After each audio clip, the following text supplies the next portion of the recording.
우리 옆에 계신 분과 이렇게 한번 인사합시다. 믿음의 집을 반석 위에 잘 지읍시다. 믿음의 집을 반석 위에 잘 지읍시다. 예.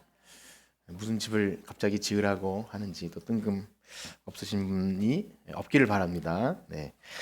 최근에 알게 된 어떤 참 저를 좋아해 주시는 집사님 한 분이 우리 기독교의 구원과 또 신앙생활에 대해서 좀 새로운 깨달음을 얻게 되면서 저에게 자주 예를 들어서 표현하는 어떤 예화가 있는데요. 뭐 이런 겁니다. 어떤 학생이 친구들과 참 빠지지 않고 학교에 잘 출석하고 도지락도 잘 까먹고 또 시험도 보고 소풍도 하고 수학여행도 갔는데 졸업할 때쯤 됐는데 도대체 학교에서 공부가 관심이 없었던 거죠. 뭘 배웠는지 모르고 친구들은 다 대학에 갔는데 자신은 졸업도 못하고 대학도 못 가고 그러면 얼마나 학교 다닌 게 허무한가. 그런 얘기를 왜 하냐면 우리의 신앙생활의 예를 든 거죠. 교회 출석을 열심히 출석은 했고 예배도 드리고 봉사도 하고 자신은 그렇게 이제 구원 받은 줄 알았는데 알고 보니 사실 이제 구원에 있어서 반드시 알아야 될 확실한 그 믿음의 반석, 우리의 거듭남과 이런 것들에 대해서는 잘 관심도 없었고 그냥 교회에서 여타의 것들에 대해서 밥이 맛있고 또 찬양이 좋고 뭐 다 좋습니다. 그런데 그렇게 구원의 확신을 근거 없는 데에 두고 있다가 구원받지 못하면 가장 황당한 것이 아니겠는가 그런 얘기를 해요. 참 적절한 예라는 생각이 들었습니다. 여러분 정말 그렇지 않겠습니까? 그런 일이 실제 있겠습니까? 없겠습니까? 없었으면 좋겠지만 성경은요 그런 일이 있다라고 말씀하시는 거예요.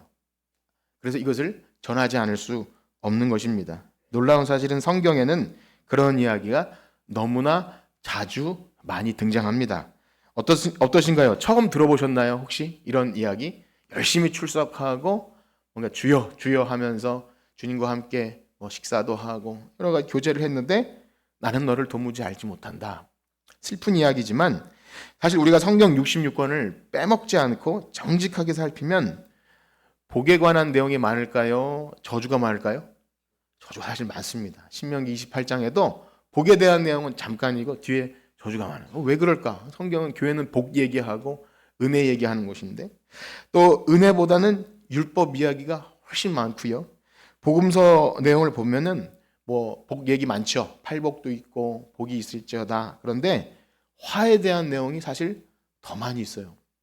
그러나 우리는 우리 귀에 듣기 좋은 말씀만 듣기를 원하는 것이 우리의 기본적인 정서입니다. 아무리 그래도 칭찬해 주는 말을 좋아하지 잔소리하고 싫어하는 말 하면 그 사람이 싫어지잖아요. 내가 왜 내 이미지 깎아가면서 그런 거 하겠습니까? 또 교회 목사님도 한 주간 세상에서 참 열심히 지치고 피곤해서 교회에 나왔는데 뭐 제목이 오늘처럼 뭐 근거 없는 확신의 위험성. 얼마나 재미없는 제가 이 제목을 하면서 참 어떻게 이런 제목을 썼을까? 그리고 뭐 율법의 저주, 하나님의 진노, 죄. 그리고 나서 오늘 본문처럼 나는 너를 도무지 알지 못한다. 이런 얘기를 해야 하는가라는 그런 생각에 빠집니다. 이런 류의 말씀은 부담스러워서 잘 하지 못하게 되는 것이 오늘 교회 강단의 현실이 아닐까 생각이 됩니다.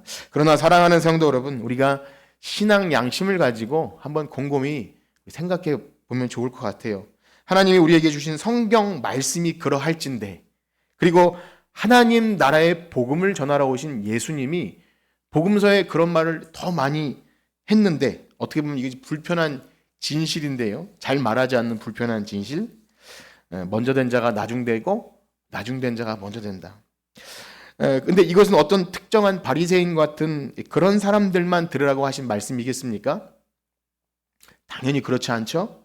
누구나 다 반드시 알아야 하기에 성경에 기록되어 있는 것이고요. 특별히 목사인 저를 비롯해서 오늘날 모든 교회 다니는 사람들 믿음의 결국은 무엇입니까? 영혼 구원이에요. 열심히 예수 믿고 영혼 구원을 바라고 생각하는 모든 사람들에게 이 말씀을 주신 거예요. 특별히 오늘날과 같은 초신자보다는 교회 처음 나온 얼마 안 된 사람보다 오래 다닌 사람 스스로 먼저 되었다 할 만큼 그래도 신앙생활에 익숙한 사람들에게 더욱 강조하는 말씀입니다. 그럼에도 불구하고요, 우리의 이 죄성은요, 혹은 죄성으로 인함이든 게으름이든 혹은 어떠한 이유에서든지 진리의 말씀에는 무관심하고 싶어져요. 그리고 못 들은 척 하고 싶고 안 들으려 하기도 합니다. 그래서 열심히 교회에 출석했는데 나중에 그 명단에 이름이 없으면 진짜 망하는 거죠. 폭망이죠. 폭망. 예. 다음 생이라도 있으면 모르겠는데 뭐 이생망 그런 말도 있지만 어쨌든 학교에 열심히 다니고 졸업생 명단에 없는 것 전 괜찮다고 봐요. 대학 합격자 명단에 없는 거 뭐 좋습니다. 여러분 보이스피싱 당해서 전 재산 다 날려도 죽진 않잖아요. 그런데 만약에 열심히 교회 다녔는데 거기 내 이름 없다. 이거는 도저히 감당할 수 없는 슬픔이에요. 그냥 뭐 바깥 어두운 곳에 이를 갈아봤자 아무런 소용도 없는 일이고요. 여기 예수님께서 말씀하신 참된 진리의 말씀에 사실 관심이 없고 무관심하다가 우리가 무관심이 참 문제잖아요. 약관도 잘 읽어봐야 되는데 그냥 무관심하게 막 이렇게 오케이 사인해주고 나중에 그 약관이 엄청난 우리에게 공격하는 것처럼 제대로 알고 제대로 길을 걸어가야 되는데 그냥 대충 하다가 나는 너를 모른다 하면 이건 너무 슬픈 이야기일 것 같아요. 그래서 저는 이 목사의 양심을 가지고 한 영혼이 바른 진리의 말씀을 알고 구원의 길을 걸어가는 것, 그래서 올바르게 믿음을 걸어갈 수 있도록 하는 것이 목사의 책무이기 때문에 혹시 누군가 올바른 길을 가지 못한다면 혹 기분이 상하더라도 그 사람이 자존심이 상하고 얼굴이 붉어지더라도 예수님 말씀에 어떤 사람들이 우리를 모욕하심입니까? 그렇게 말을 듣는다 할지라도 이 불편한 말씀을 제가 용기 있게 전하는 목사가 되기를 여러분들이 기도해 주시길 축복합니다. 정말 그렇게 되기를 바라시나요? 예. 교회 나왔는데 목사님은 좋은 소리만 하고 여러분 돌려 보내셨으면 좋을까요? 아니면 좀 불편하더라도 이게 진리의 말씀입니다 하고 듣기를 바라시나요? 여러분 박수도 마주쳐야 소리 나는 것처럼 좋은 성도가 좋은 목사를 만들고요. 아니면 나쁜 거를 듣고 그냥 내 귀에 즐겁게만 하는 걸 바랄 때 나쁜 목사를 만들어요. 그러면 왜냐하면 듣기 싫어하고 자꾸 딴청하면 듣게 하려고 자꾸 이렇게 그렇게 하는 거 아니겠습니까? 그래서 여러분 사랑하는 성도 여러분, 예수님께서도요 자신을 대적하려고 만들어 놓은 어떤 함정 같은 식사 초대 자리에 거절하지 않고 가시더라고요. 가셔서 불편하지만 그들에게 조롱받으면서도 천국 복음을 말씀하셨어요. 그런데 이 보잘것없는 죄인이 이 부족한 자가 어찌 미움받을 각오 없이 또 거절받을 각오 없이 모두에게 사랑받겠다는 야무진 꿈을 가지고 어찌 이런 말을 할 수 있겠습니까? 그건 너무나 말도 안 되는 것이죠. 우리 예수님도 그렇게 조롱받으면서도 하셨는데 제가 뭐라고? 모든 사람이 제 말을 듣고 좋아해 주길 바라는 것은요 이상한 거죠. 말이 안 되는 것 같아서 그래서 오늘도 그렇게 말씀을 전합니다. 무엇보다 하나님의 말씀을 사람의 입맛에 듣기 좋기에 만드는 것을요 사도 바울이 이렇게 표현합니다. 하나님 말씀을 혼잡하게 한다. 이것은요 결국 하나님을 기쁘시게 하지 못하고 사람을 기쁘게 하기 때문에 그 사람을 영혼을 죽이게 하는 일이 된다라는 겁니다. 바라기는요 오늘 선포되는 말씀이 정말 우리의 죽었던 영혼을 살리고 하나님의 은혜의 복음에 합당히 반응해서 오늘 말씀하시는 그 좁은 길, 좁은 문 그것이 무엇인지를 확실히 알고 예수님 잘 따라가는 저와 여러분들 되시기를 주님의 이름으로 축복합니다. 우리 22절과 23절을 한번 같이 읽어보겠습니다. 13장 22, 23절 시작. 예수께서 예루살렘으로 여행하시더니 어떤 사람이 여짜오되 주여 구원을 받은 자가 적으니까 그들에게 아멘. 이 누가라는 사람은요, 이 누가복음을 기록한 누가는 참 성경을 읽으면 읽을수록 참 탁월한 역사가이면서 문학가인데요. 그래서 이 누가복음을 읽을 때는 약간 문학 소년, 여러분들이 좀 책을 좋아하는 사람들이 읽으면 너무 재밌어요. 이 구조가 너무 탄탄하고 입체적이고 그렇습니다. 물론 한글로 번역되었을 때 좀 그런 느낌을 받기 어렵지만 설명을 좀만 들어보면 너무 재밌기도 합니다. 그런데 누가는요, 이 하나님 나라의 복음을 자신만의 좀 특별한 관점을 가지고 이렇게 기술해 나가는데 특별히 여기 우리가 읽은 것처럼 예루살렘으로 여행하시더니 뭐 예수님이 이 땅에 여행하러 오셨겠습니까? 그런데 참 특별히 이 예루살렘을 향한 여행이라는 그 구도를 가지고 이 복음을 기술해 나갑니다. 그래서 누가복음 9장에서부터 이 변화산 사건으로부터 시작해서 예수님이 예루살렘을 향하여 갈 것을 굳게 결심하시고 출발한 여행이 한 누가복음 18장 정도까지, 그러면 이제 여리고에 가까이 가고 삭개오를 만나고 이렇게 이제 전개가 되는데요. 우리 기억을 좀 되살리기 위해서 9장 51절 한번 읽어볼 텐데요. 누가복음 9장 51절 시작. 예수께서 승천하실 기약이 차감해 예루살렘을 향하여 올라가기로 굳게 결심하시고 이제 예루살렘 여행을 출발하는 거예요. 그리고 이제 그 언급되는 게 18장 정도에 가면 있는데 그냥 한번 읽어보겠습니다. 18장 31절 시작. 예수께서 12제자를 데리시고 이르시되 보라 우리가 예루살렘으로 올라가노니 선지자들을 통하여 기록된 모든 것이 인자에게 응하리라. 이제 때가 된 거예요. 이제 거의 이제 예루살렘 가기 전에 이제 여리고를 지날 정도의 이런 말씀을 하시는데, 말씀드린 대로 누가가 강조하는 이 예루살렘 여행이라는 구도가 실제 이제 나사렛 갈릴리에서부터 예루살렘으로 가는 그 지리적 이동 경로이기도 하겠지만 반드시 그런 건 아닙니다. 왜냐하면 예수님이 왔다 갔다 하시더군요. 그래서 이 그림은요, 바로 예수님의 모든 사역의 종착지, 바로 하나님의 아들로서 우리의 죄를 위해서 대속의 죽음을 죽으시기 위한 그 하나님의 어린 양, 세상 죄를 지고 가는 하나님의 어린 양으로서 그 사역을 감당하셔야 끝내 우리를 하나님 나라를 얻게 하는 그 중요한 사역을 하시기 때문에 예수님은요, 세상 죄를 지고 가는 어린 양, 또 고난받는 종으로서 그런 사역을 감당하셔야 하는 거죠. 그래서 여기 예루살렘을 향한 여행은 그냥 뭐 어디 우리가 봄소풍 가는 그런 것이 아니라 사실 어린 양이 도살장으로 끌려가는 그러한 그림을 이렇게 그린 겁니다. 그런데 예수님과 제자들의 그 예루살렘을 향한 여행이 점점 종착지에 다가갈수록 예수님의 말씀의 수위가 점점 올라가고요, 그 강도도 좀 세집니다. 어떤 면에서 세지냐면 이런 거예요. 처음에는 사람들이 예수님께서 하시는 그 모든 놀라운 이적들, 병을 고쳐주시고 또 오병이어의 기적으로 많은 사람을 먹이시고 또 귀신도 쫓아내주시고 풍랑도 잠잠케 하시고 얼마나 멋집니까?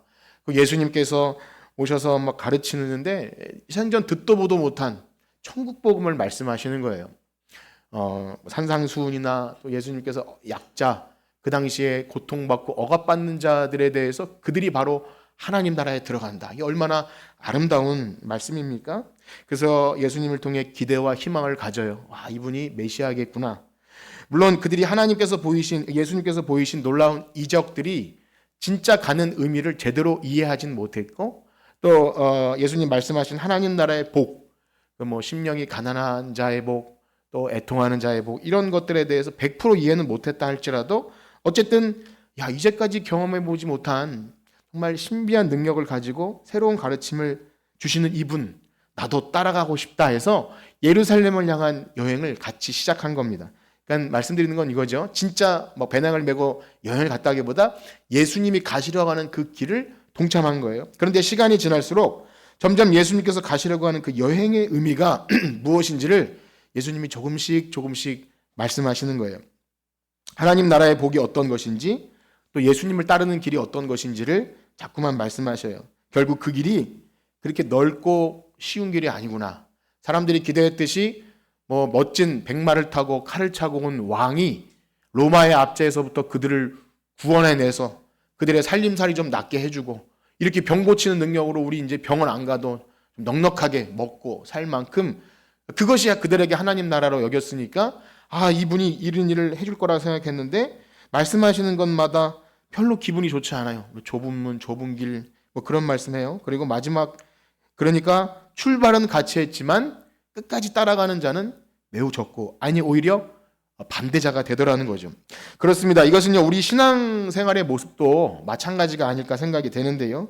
처음 교회 나오고 예수님 믿는다고 할 때 아직 기독교의 진리에 대해서 잘 모를 때는, 모를 수 있죠. 거듭남도 없고 잘 모를 때는 다 각자 자기가 원하는 어떤 바람과 기대, 그거를 채우기 위해서 신앙생활을 시작합니다. 위로를 받기 원하고 또 여러 가지 기도하면 응답받는다는 이야기, 또 죽음이 두려운 자는 죽으면 천국 간다는 이야기 다 좋죠. 그렇게 믿음의 길에 들어서지만 점점 기독교 핵심에 다가갈수록 무엇이죠? 이 길은 세상이 말하는 넓고 큰 길은 아니구나. 혹 세상이 주는 위로, 세상에서 잘되고 복받는 이야기 아니구나. 자꾸만 그렇게 말해요. 사람들이 좋아하고 환영받는 일이 아니라 오히려 예수님 말씀처럼 자기를 부인하고 자기 십자가 지고 나를 따를 것이니라. 이런 말씀을 자꾸 들려주세요. 그러니까 결국 여기가 아닌가 봐. 중도에 포기하고 돌아가는 거예요. 이것이 현실입니다. 이것이 복음을 듣고 반응하는 여러 가지 밭 중에서 보여지는 현실이에요.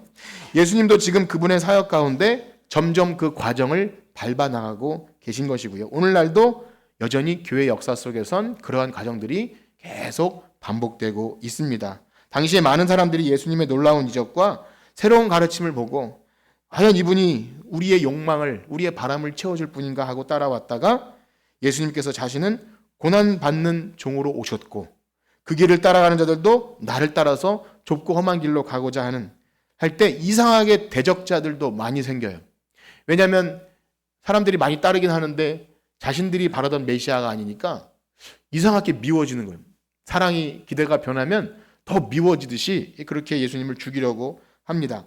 그런데 우리가 잊지 말아야 될 사실은요, 겉보기로는 우리 눈에 보이는 현실에는 이렇게 시작했다가 또 끝까지 가는 사람이 줄어들고 믿는 자가 찾아보기 힘든 오늘날의 현실, 이런 복음이 박해를 받고 교회 역사 속에서 얼마나 그 복음이 박해를 받습니까? 교회가 세워지기 전에 얼마나 피 흘림이 얼마나 많습니까? 그런데 놀라운 사실은요, 예수님의 비유, 겨자씨 비유와 누룩 비유처럼 보잘것없고 너무나 작고 박해를 받으면서도 예수님이 가신 그 길을 믿음으로 따라가는 순종의 사람들로 인해서 하나님의 나라는 무럭무럭 성장하고 마침내 주오실 그날에 온전히 이루어진다는 것을 믿으시길 축복합니다. 그래서 이 예수님의 비유를 우리가 한번 읽어보겠는데요. 누가복음 13장 18절에서 21절까지 한번 살펴보겠습니다. 18절에서 21절 시작. 그러므로 예수께서 이르시되 하나님의 나라가 무엇과 같을까? 내가 무엇으로 비교할까? 마치 사람이 자기 채소밭에 갖다 심은 겨자씨 한 알 같으니 자란 나무가 되어 공중의 새들이 그 가지에 또 이르시되 내가 하나님의 나라를 무엇으로 비교할까? 갖다 넣어 전부 불게한 누룩과 같으니라 하셨더라. 아멘. 이 시간 이 비유에 대해서 많은 말씀을 안 드리겠지만 여러분들이 좀 기억하셨으면 좋겠어요.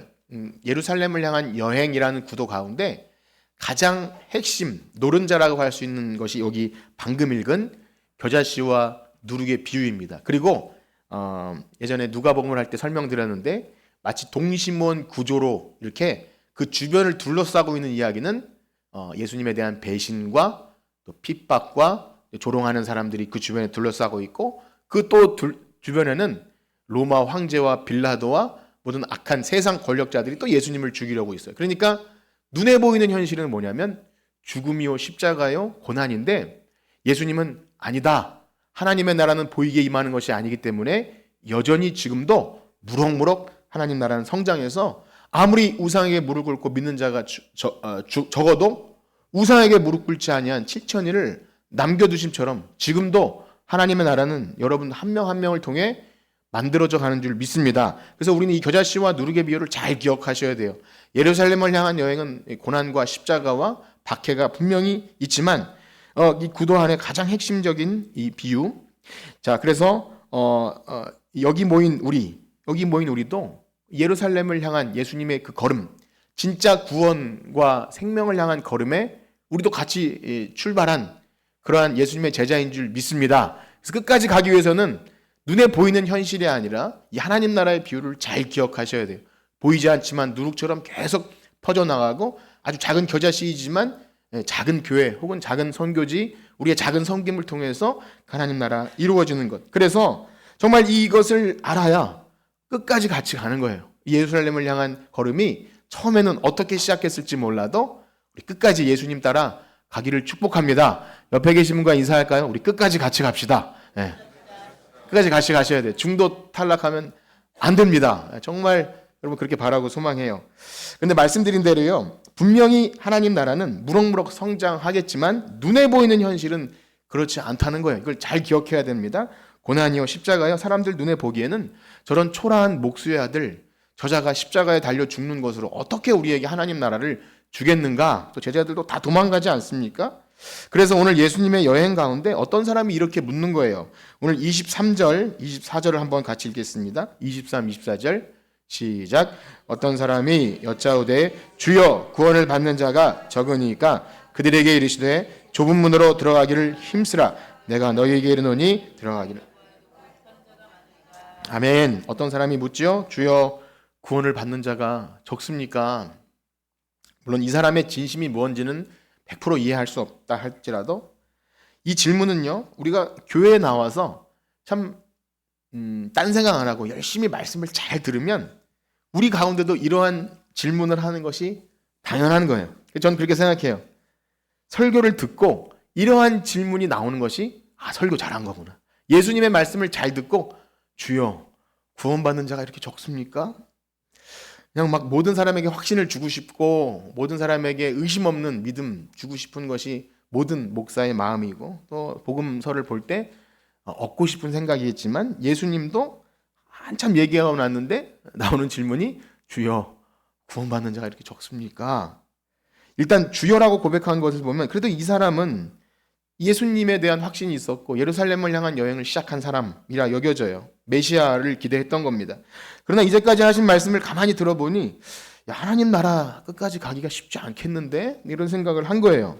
점점 더 강하게 느껴요. 한번 생각해 보세요. 아까 전에 말씀드렸지만 나를 따르려거든 어떻게 한다고요? 자기를 부인해요. 나는 없어요. 그리고 자기 십자가를 지고 나를 따르랍니다. 여러분 오늘 어떤 위로와 회복을 바라고 나왔는데 굉장히 부담돼요. 뭔 또 십자가.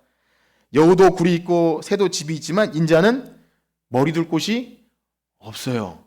그 길을 따라오려는 겁니다. 쟁기를 잡고 또 뒤를 돌아보아서는 안 돼요.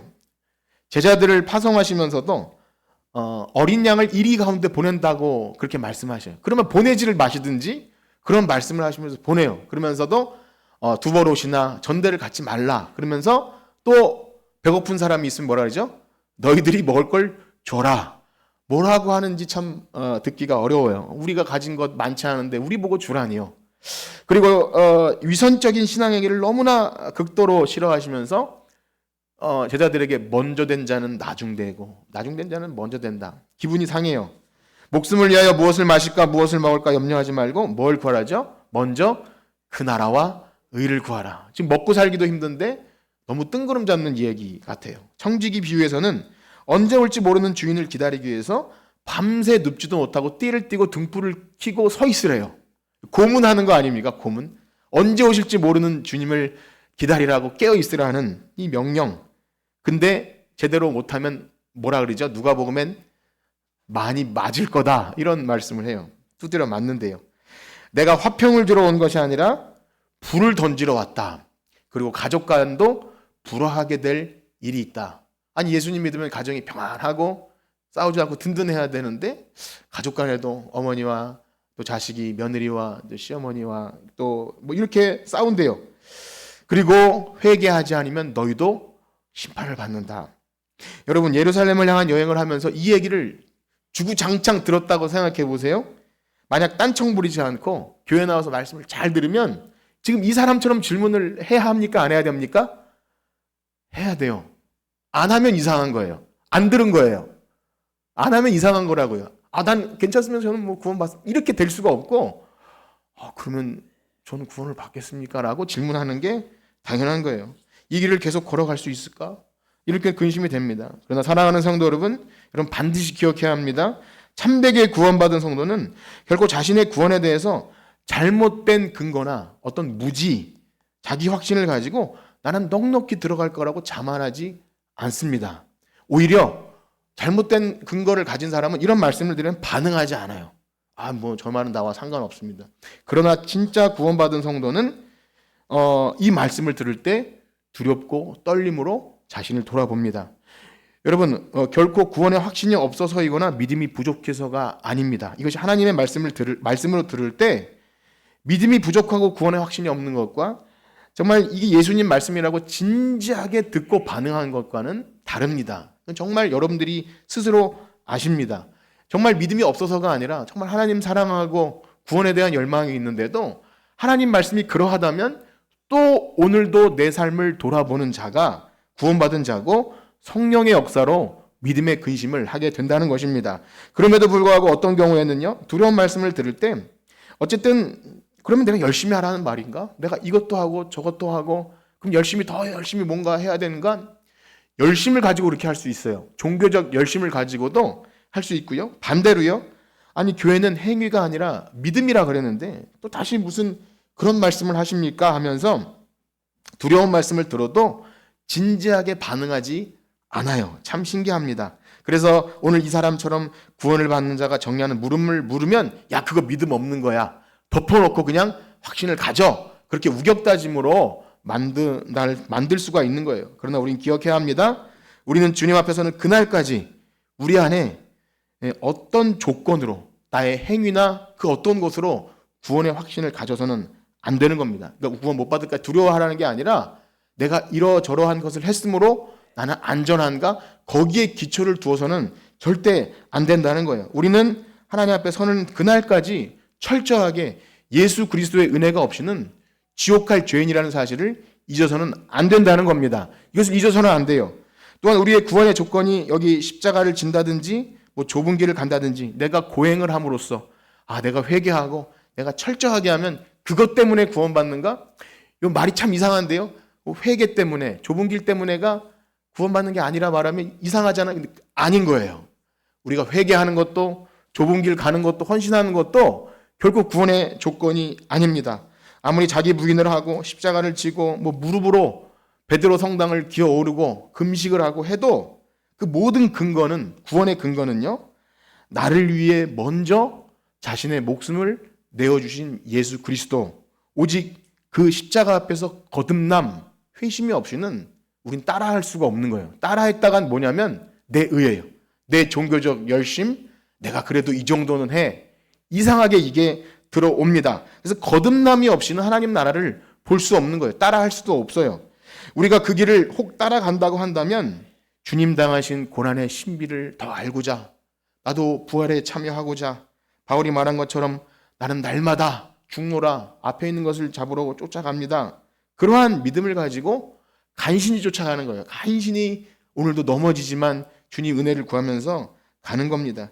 그래서 그것이 바로 좁은 문이에요. 여기서 말하는 좁은 문은 우리의 고행이 아니라 우리의 자격 없음을 알고 그러나 우리를 위하여 십자가 지신 예수 그리스도 때문에 그 근거에서 예수님 때문에 오늘도 나 자신을 부인하고 가는 것. 여러분 그 좁은 문 알고 가기를 축복합니다. 그러나 이러한 중요한 구원의 원리를 깨닫지 못할 때 역시 내가 무엇을 행함으로 거기에 근거를 자꾸 두려 합니다. 그 사람이 나보다 좀 인내를 더 한다고 해서 그 다음에 좀 고행을 하고 헌금과 예배를 좀 빠지지 않는다 해서 또 바리새인들처럼 율법을 철저히 지킨 사람은요 오히려 예수님이 말씀하신 좁은 문을 오해한 것입니다. 우리는 좁은 문 하면 내가 이제 고행을 하고 금욕을 하고 혹은 내가 철저하게 세상 것 안 바라보고 그렇게 하셔야 되는데요. 그 근거가 나에게 있다고 착각을 하게 돼요. 이것은 여러분들에게 여러 번 말씀드린 것이지만 여러분들이 곰곰이 묵상하셔야 돼요. 결과는 분명히 어떤 것 앞에 드러납니다. 그것을 무시당했을 때 누군가 당신 그거 가지고 구원받는 거 아닙니다. 이 소리 들으면 화가 나요. 이건 굉장히 중요한 시금석입니다. 내가 안 된다고? 여러분 잘 생각해 보셔야 돼요. 설교를 들으면서도 잘 생각해 보세요. 결국 예수님께서 이렇게 말씀하세요. 너희가 어디에서 온 자인지 알지 못한다. 그런 난감한 얘기를 듣습니다. 우리 25절에서 27절까지 한번 읽어봅시다. 25절에서 27절 시작. 집주인이 일어나 너희가 밖에 서서 문을 두드리며 주여 열어주소서 하면 그가 대답하여 이르되 나는 너희가 어디에서 온 자인지 알지 못하노라 하리니 그때 너희가 말하되 우리는 주 앞에서 먹고 마셨으며 주는 또한 우리를 길거리에서 가르치셨나이다 하니 그러나 너희에게 말하되 이르되 나는 너희를 어디에서 왔는지 알지 못하노라 행악자는 모든 자들아 나를 떠나가라 하리라. 너무 슬픈 말씀 아닌가요? 마태복음 7장 21절의 말씀과 맥락을 같이 하는데요. 나더러 주여 주여 하는 자마다 천국에 들어갈 것이 아니요. 사실 여기서 주 앞에서 먹고 마시며 길거리에서 우리를 가르쳤다고 말하는 이 자들을 예수님이 어떻게 뿌리칩니까? 목사는 절대 못 뿌리쳐요. 같이 신앙생활하고 한 사람에게 당신 구원받지 못할 수 있습니다 말하는 절대 못합니다. 이런 거예요. 빠지지 않고 학교 다니고 무언가 열심히 했는데 그거 아니다.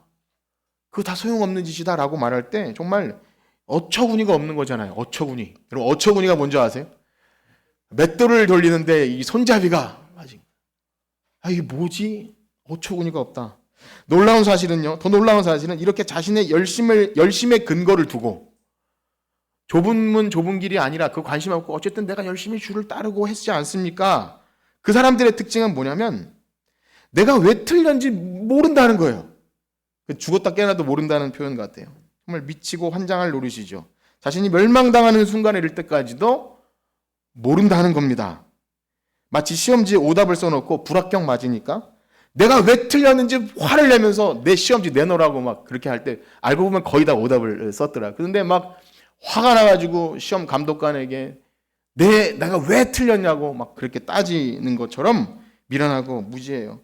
지금 이들은요 자신이 왜 못 들어가는지 도무지 알지 못해서 문을 마구 두드리면서 화를 냅니다. 나는 왜 못 들어갑니까? 그때 항의하는 자들에게 예수님 이렇게 말씀하시죠. 28절에서 30절입니다. 시작. 너희가 아브라함과 이삭과 야곱과 모든 선지자는 하나님 나라에 있고 오직 너희는 밖에 쫓겨난 것을 볼 때 거기서 슬피 울며 가리라. 사람들이 동서남북으로부터 와서 하나님 나라의 잔치에 참여하리니 보라 나중된 자로서 먼저 될 자들도 있고 먼저 된 자로서 나중될 자도 있느니라 하시더라. 이게 무슨 말이에요? 예수님 말씀에 뼈가 있습니다. 여기 아브라함, 이삭, 야곱을 얘기할 때는요 중요한 사실이 있는데요. 지금 이렇게 자신들이 하나님 나라에 들어갈 자들은 스스로 아브라함의 혈통을 가졌다고 생각합니다. 우리는 물론 아브라함의 혈통이 아니지만 이들은 실제 이스라엘 민족 아브라함, 이삭, 야곱 구약 성경만 잘 봐도 이들의 혈통은 굉장한 거지 않습니까? 그런 혈통과 율법을 잘 지키고 외형적인 조건을 통해서 자신들은 절대 구원에서 떨어질 수 없는 자라 여깁니다. 그런데 자신들에 대해서는 확신을 가지는 반면 자신들이 이방인으로 여기는 사람들, 가난하고 병들고 소외된 자들이나 혈통적으로 아닌 사람들은 그들이 이렇게 생각해요. 저들은 지옥의 땔감이다. 지옥의 땔감. 지옥의 땔감이다. 이렇게 하는 거죠. 물론 우리 가운데 그런 사람은 없겠지만 이들이 왜 이런 태도를 갖습니까? 바로 이 본문 앞에 이런 일이 있었는데요. 안식일에 예수님께서 꼬부라진 여인 하나를 고쳐주십니다. 그러자 자신들은 그 나라에 들어간다고 하는 이 유대인 회당장이 예수님께 호통을 쳐요. 아니 어떻게 평일엔 다 놔두고 안식일에 이런 일을 할 수 있습니까? 하고 예수님을 막 안식일의 주인이신 예수님께 호통을 쳐요. 자기가 사실은 주인인 거예요. 안식일에 내가 이렇게 하는데 당신은 왜 이렇게 율법을 어깁니까? 율법에 대한 근본적인 생각이 틀린 거죠. 그때 예수님께서 뭐라고 말씀하시죠? 우리 15절과 16절입니다. 13장 15절 16절 시작. 주께서 대답하여 이르시되 외식하는 자들아 너희가 각각 안식일에 자기의 소나 나귀를 외양간에 풀어내어 이끌고 가서 물을 먹이지 아니하느냐? 그러면 18해 동안 사탄에게 매임받은 이 아브라함의 딸을 안식일에 이 매매에서 그렇습니다. 예수님은 이 여인을 누구의 딸이라 그러죠? 아브라함의 딸이라 그래요. 이 여인은 사람들이 무시하는 그런 이방인 같은 이방인인지는 잘 모르겠지만 어쨌든 병들고 소외된 사람들은 저 사람은 복 못 받았어. 저 사람들은 죄인이야. 이렇게 취급하는 사람들인데 구원은 바로 이 아브라함의 딸에 임했다. 실제 자신들은 아브라함의 혈통을 가진 또 율법을 지킨 자들이라고 하는 그들 사실은 율법을 주신 의미도 모르잖아요. 여러분 율법을 주신 의미를 압니까? 네. 오후 예배 시간에 나오세요. 율법을 주신 의미. 그것은요. 율법을 잘 지켜서 구원받는 게 아니라 이미 구원받은 백성에게 하나님 백성답게 하나님 사랑하고 이웃 사랑하라고 주신 건데 근데 그걸 가지고 정죄하고 비판하고 자기 멋대로 해석하는 이들 안식일의 진정한 의미도 모르면서 난 문자적으로 안식일 날 지켰으니까 그렇게 구원받았다고. 그러니 예수님 뭐라 하죠? 나는 너희가 누군지 도무지 알지 못한다. 불법을 행하는 자들아. 율법을 잘 지켜서 법을 지킨 게 아니라 율법의 정신, 하나님 사랑과 이웃 사랑은 어디로 간 건지 없는 겁니다. 일은요, 오늘 이 말씀은 참으로 우리를 두렵게 하죠. 혹시 큰 은혜를 받고 계십니까? 어떻습니까? 마음이 무겁진 않습니까? 우리도 이런 말씀을 들으면서 야, 과연 그러면 우리는 하나님 나라에 합당한 자인가를 생각하셔야 됩니다. 물을 수밖에 없어요. 이 말씀이 2000년 전 유대인들 들으라고 한 말씀은 아니라 지금 오늘도 복음이 선포되는 모든 곳에, 모든 교회에 오늘도 이 말씀이 선포되어있다는 것을 믿으셔야 합니다. 내가 이렇게 예배 잘 드리고 있고, 그래도 여러분 주일 빼먹지 않고 나오고, 그래도 헌금도 좀 하고, 그래도 다른 사람보다 말씀을 좀 보고 기도도 했는데 내가 이 정도 했으면 뭐가 부족해? 라고 혹 생각하십니까? 더 하라는 말씀이 아니라 아무런 하나님이 팔이 안으로 굽는다고 나중에 교회 온 사람보다 나를 더 사랑하실 것 같아요. 네, 그렇게 말씀드리고 싶은데 그러나 우리는 기억해야 합니다. 우리가 하는 모든 신앙 행위들 결코 우리의 구원의 조건이 될 수 없습니다. 믿으시나요? 그걸 믿으셔야 돼요. 내 구원의 어떤 조건이 된다고 믿는 순간 내가 이것을 함으로 장애물이 돼요. 하나님 나라에 들어갈 수 없는 장애물이 됩니다. 그런데 이런 말씀 듣기는 불편하고 전하기도 힘들어요. 야, 그래도 교회는 충성, 봉사, 헌신하고 안 빠지는 사람이 있는데 이런 말하면 그 사람 시험에 들까 봐 그것도 걱정이 돼요. 그래서 아멘도 잘 안 되고 그렇습니다. 그러면 이 얘기 듣고 삐뚤어질까 봐. 그러면 열심히 할 필요 없는 겁니까? 그러실 분 아무도 안 계시죠? 그거 아니잖아요. 열심히 하세요. 그런데 근거를 어디에 두느냐입니다. 주님 분명히 말씀하세요. 그래서 회개하지 않으면 다 멸망받는다. 먼저 된 자든 나중된 자든 열심히 한 자든 교회 안 빠지고 헌신한 자든 언제나 그 자리에서 내 자격, 공로, 나는 구원받기 합당하지 않은 너무나 자격 없는 죄인입니다. 회개하지 않으면 언제든지 교만과 하나님께 대한 위선과 그렇게 내 공로를 자랑하게 되는 이 바리새인처럼 된다는 거예요. 어쩌다 바리새인. 우리는 유대인도 아닌데 저 이방인인데 이상하게 바리새인 돼요. 신기합니다. 그래서 사도 바울도요, 자신이 행한 모든 과거의 업적들, 사도 바울은 엄청 일을 많이 했어요. 엄청 열심을 낸 사람인데 자신이 한 과거의 모든 일을 뭐처럼 버린다고 하죠? 똥처럼. 기분 굉장히 상할 거예요. 여러분들이 한 헌신과 봉사와 굉장히 중요한 일들을 똥처럼 여기는 이유. 다른 사람이 아니라 스스로 그런 거예요. 다른 사람은 절대 그런 말씀 하시면 안 됩니다. 겸손히 십자가 지고 날마다 죽노라 하면서 자신을 처복종시킨 것은요, 여기 그게 믿음인 거예요. 우리가 교회에서 말할 수 있는 믿음은 그거예요. 나는 아무것도 아닙니다. 주님의 은혜가 아니면 살 수 없습니다. 내가 이제까지 한 것도 주님 힘주시지 않으면 할 수 없던 것입니다. 이것이 계속 반복되지 않으면 그것은 믿음이 아니고 내 행위와 공로이며 복음을 이해하지 못한 겁니다. 사랑하는 성도 여러분, 여러분 먼저 된 자입니까? 혹은 먼저 됐자 나중된 자입니까? 아니면 나중됐으나 먼저 될 자들입니까? 혹은 주여 주여 하면서 교인으로 활동했지만 나는 너를 도무지 알지 못한다. 혹 그런 자가 되지 않겠습니까? 이 물음은요, 여러분들에게만 묻는 물음이 아니라 날마다 목사인 자신에게부터 묻는 물음입니다. 동시에 우리는 이것도 생각해야 됩니다. 그렇게 그러면 힘들게 열심히 낼 필요 없고 죽기 전에 내가 믿음으로 아멘 하면 되는 것인가? 그것은 절대 그렇지가 않아요. 만약 참되게 복음을 알고 그리스도의 십자가가 나를 위해, 내 죄를 위해 그렇게 피 흘리신 것을 아는 자라면 우리의 신앙과 삶에 거듭남의 증거와 회심의 열매가 반드시 있게 됩니다. 그것이 없어도 나는 구원의 확신이 있다고, 만약에 나는 아멘 했고 세례 받았기 때문에 그렇게 말한다면 그거는 확실치 않은 근거예요. 그 사랑과 믿음을 가지고 순종으로 하나님께 나아갑니다. 우리의 삶을 거룩한 산제사로 드리기 위해 날마다 자신을 복종시킵니다. 이것이 확실한 구원이 있는 자입니다. 그럼에도 만약 교회에서 목사님의 성도에게 그러한 거듭남의 증거, 회심의 열매도 없는데 그냥 교회 잘 출석만 하세요, 믿는다고 하면 세례 주고 집사직분 주고 그러면 그것이 위선이고 기만이고 조금 나쁜 말로 하면 사기를 칠 수밖에 없는 겁니다. 이런 단어는 쓰기가 너무 싫지만 예수님이 말씀하셔요. 명단에 없는데 있다고 거짓말하면 그거 부도난 수표 사기지 않습니까? 전 그런 목사가 되고 싶지가 않습니다. 사랑하는 성도 여러분, 오늘도 이 엄중하고 두려운 말씀 앞에 우리 자신의 모습을 겸손하게 돌아보는 저와 여러분들 되기를 소원합니다.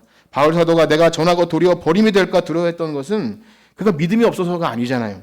바울이 믿음이 부족하거나 구원의 확신이 없어서 그런 것이 아니라 누구보다 엄청 하나님 사랑하고 복음에 열정이 있는 그가 내가 왜 전하고 도리어 버림될까 두려워합니까? 마지막 순간까지 두렵고 떨림으로 구원을 이루는 그 말은 무엇을 의미합니까? 그게 신앙의 실체예요. 우리의 믿음. 우리 이 말씀을 읽고 마칠 텐데요. 빌립보서 3장 12절에서 14절 말씀 한번 같이 읽을까요? 빌립보서 3장 12절에서 14절 시작. 내가 이미 얻었다 함도 아니요 온전히 이루었다 함도 아니라 오직 내가 그리스도 예수께 잡힌 바 된 그것을 잡으려고 달려가노라.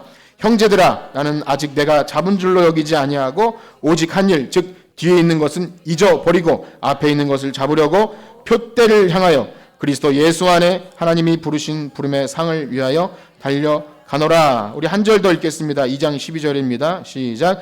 그러므로 나의 사랑하는 자들아 너희가 나 있을 때뿐 아니라 더욱 지금 나 없을 때에도 항상 복종하여 두렵고 떨. 아멘. 사랑하는 지체 여러분, 날마다 두렵고 떨림으로 구원을 이루는 여러분들 되시길 축복합니다. 그렇게 주님 따라서 확실한 근거를 가지고 좁은 길로 따라가는 저와 여러분들 되시기를 주님의 이름으로 축복합니다. 아멘. 기도합시다. 하나님, 설교에 미련한 것으로 하나님의 도를 나타내기는 너무나 어렵지만 성령님 이 시간 역사하셔서 우리의 굳어진 마음, 딱딱해진 마음을 부드럽게 풀어주시고 새형 새 마음을 주셔서 우리가 무엇을 가지고 구원을 얘기하며 확실한 진리의 말씀 앞에 우리가 어떻게 반응하는지 우리의 삶을 살피고 날마다 자기를 부인하고 십자가 지고 주님 따라가는 끝까지 예수님 따라가는 우리 모두가 되게 하여 주시옵소서. 날마다 은혜를 구합니다. 감사함이 예수님의 이름으로 기도합니다. 아멘. 우리